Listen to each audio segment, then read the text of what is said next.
ജീവിതം ഓരോ ദിവസവും ഒരു പുതുവീട് പോലെയാണ്. പുതിയ പുതിയ ആശയങ്ങൾ കൊണ്ട് അതിനെ അഴകുള്ളതാക്കും. ഏറ്റവും ചെറുതായും എളുപ്പമാകുന്ന കാര്യങ്ങളിൽ സന്തോഷം കാണാൻ പഠിക്കണം. ഒരു പുഞ്ചിരിയോടെ ദിവസത്തെ ആരംഭം കുറിക്കൂ. ഒരുപാട് ചിന്തിച്ചിട്ട് പിന്നെ ഒന്നും ചെയ്യാതെ പോകാതിരിക്കുക. ചെറിയൊരു ചുവടെങ്കിലും മുന്നോട്ട് വയ്ക്കുക. നല്ല വാക്കുകൾ പറയാൻ മറക്കരുത്. അത് മറ്റൊരാളുടെ മനസ്സിനെ മാറ്റിമറിക്കും. നമ്മുടെ വാക്കുകൾ ആരെയൊക്കെ പ്രചോദിപ്പിച്ചേക്കാം.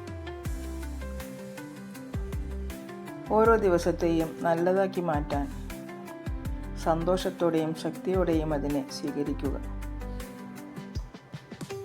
നാളെ വീണ്ടും കാണാം പുതിയൊരു ചിന്തയോടെ.